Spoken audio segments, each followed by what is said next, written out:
प्रश्न है कि भाग्य बदला जा सकता है क्या? मैं मानता हूं कि भाग्य को पूरी तरह से नहीं बदला जा सकता। पिछले 12 साल की मेरी प्रैक्टिस में मैंने ऐसा केस नहीं देखा जहां पे भाग्य पूरी तरह से बदल दिया गया हो। भाग्य पूरी तरह से नहीं बदला जा सकता, लेकिन भाग्य में जो कुछ, जो उसमें पोटेंशियल है, जो उसमें ताकतें हैं, जो पोटेंशियल है, जो गुंजाइश है उसके अंदर, उसका मैक्सिमम उसको हार्नेस करना, उसको मैक्सिमम उसको यूज कर लेना, वो पॉसिबल है। और वो पॉसिबल करने के लिए न्यूमरोलॉजी और वास्तुशास्त्र हेल्प करता है आपको बाय वे ऑफ इंड्यूसिंग, मतलब किसी तरह से आप उसमें आप जो कॉम्प्लीमेंट्री वाइब्रेशंस हैं, न्यूमरो वाइब्रेशंस, जो आपको उस तरफ लेके जाएंगे अपने पर्पस ऑफ एग्जिस्टेंस को फुलफिल करने के लिए, उन वाइब्रेशंस को आप आर्टिफिशियली इंड्यूस कर दें अपनी लाइफ में या अपने स्पेस में, तो आप उस डेस्टिनी पैटर्न को पूरी तरह से हार्नेस कर सकते हैं, जो भी उसमें स्कोप है, जो भी स्कोप है। और एस्ट्रोलॉजी हेल्प करती है उन डेस्टिनी पैटर्न्स को आइडेंटिफाई करने में कि क्या पोटेंशियल के साथ आप पैदा हुए हैं। वास्तु और न्यूमरोलॉजी की रेमेडीज आपको हेल्प करती हैं उसको रिकॉग्नाइज करके उसको उस पर ऐसी रेमेडी देने के लिए जिससे कि आप वो पोटेंशियल को पूरा आप यूटिलाइज कर पाएँ। दूसरा प्रश्न था आपका कि अगर डेस्टिनी चेंज नहीं की जा सकती तो वास्तु का, न्यूमरोलॉजी का क्या यूज़ है और क्या कर्म का डोमेन है, जो क्वेश्चन मैंने कहा कि बहुत बार लोग पूछते हैं मेरे से। तो मेरे विचार में मैंने कहा कि कर्म के दो एस्पेक्ट हैं, डेस्टिनी के दो एस्पेक्ट हैं, भाग्य के दो एस्पेक्ट हैं, दो पहलू हैं। पहला पहलू है भाग्य का जो आपकी डेट ऑफ बर्थ से जाना जाता है।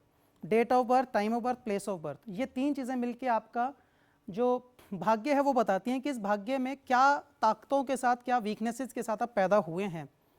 ये गिवेंस ऑफ लाइफ हैं, ये आप पैदा हुए इन चीज़ों के साथ, ये बदले नहीं जा सकते।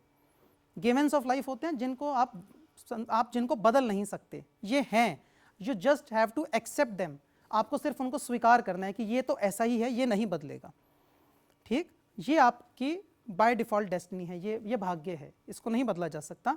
और इस भाग्य को न्यूमरोलॉजी में हम 3 पॉइंट ऑफ एग्जिस्टेंस, अस्तित्व के 3 बिंदुओं के आधार पे इसको हम एनालाइज करते हैं। वो 3 बिंदु हैं, इनिशिएटर, सस्टेनर और अलाइनर। इनिशिएटर जो ब्रह्मा जी की शक्ति है, सस्टेनर जो विष्णु जी की शक्ति है और अलाइनर जो शिव की शक्ति है। इन 3 बिंदुओं के आधार पर इनको समझते हैं। और दूसरा जो पहलू है भाग्य का वो है जो आपके नाम से, आपके सरनेम, आपकी जो कुल का नाम है, आपके वंश का जो नाम है, उसके आधार पे हम समझते हैं। वो वाला एस्पेक्ट जो है वहाँ पे चेंज पॉसिबल है। वो आपका कर्म की गुंजाइश को दिखाता है, कर्म का डोमेन दिखाता है कि आप क्या कर्म कर सकते हैं, कहाँ कर सकते हैं, कैसे कर सकते हैं, कितना अचीव कर सकते हैं, कितनी प्राप्तियाँ कर सकते हैं। वो वाला डोमेन है।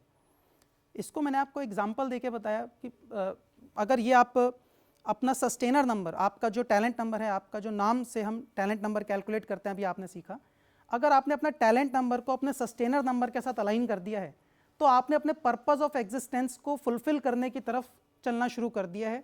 तो फिर आप तकलीफ़ों के पार जाना शुरू हो जाते हैं, तो फिर आप ग्रोथ को अट्रैक्ट करना शुरू कर देते हैं।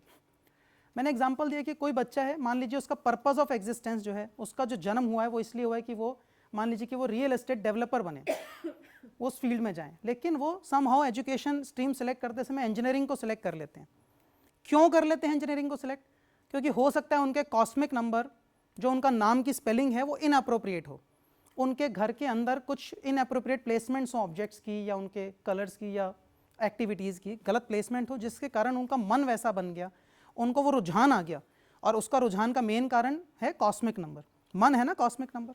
कॉस्मिक नंबर में अगर वो रुझान देता है कि इंजीनियरिंग की तरफ जाना है, टेक्निकल फील्ड की तरफ जाना है, तो फिर आप रियल एस्टेट में जाने की जगह पे आप इंजीनियरिंग की तरफ डाइवर्ट हो गए और फिर आपको प्रॉब्लम्स होनी शुरू होंगी उस बच्चे को।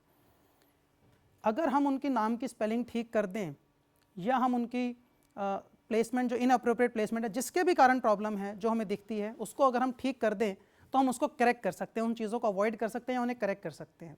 यहाँ पे न्यूमरोलॉजी और वास्तु हेल्प करती है, यहाँ पे न्यूमरोलॉजी और वास्तु हेल्प करती है कि आप उसको समझें। एस्ट्रोलॉजी डेस्टिनी ट्रेंड्स बताती है कि डेस्टिनी ट्रेंड्स ही हैं, लेकिन न्यूमरोलॉजी और वास्तु हेल्प करती हैं आपको।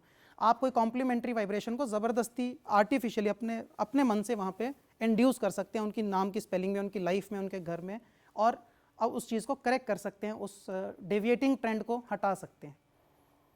मैंने आपको कहा कि भाई बहुत कॉमन एग्जांपल है, लोग गलत गलत स्ट्रीम लेते हैं, कुछ उनके रुझान आ जाते हैं क्योंकि एक्सटर्नल इन्फ्लुएंसेस आते हैं। मैंने कहा जैसे अन्नू कपूर जी एक कमर्शियली सक्सेसफुल सिंगर नहीं बन पाए। उनका बहुत मन है कि मैं एक बहुत अच्छा सिंगर बनूं, गाते भी अच्छे हैं, ज्ञान भी बहुत है उनको गानों के विषय में, लेकिन कमर्शियली सक्सेसफुल सिंगर नहीं बने।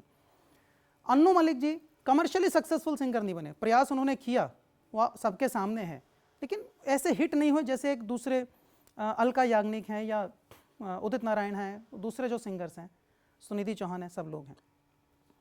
तो हम जब इनको डिटेल्ड एनालिसिस करेंगे और हम समझेंगे कौन सी न्यूमरो वाइब्रेशंस इंपॉर्टेंट है एक अच्छा कमर्शियली सक्सेसफुल सिंगर होने के लिए, तो हमें पता चलेगा कि वो वाइब्रेशन उनके नामों में मिसिंग है, या तो वो नाम ऑल्टर कर लें, ठीक,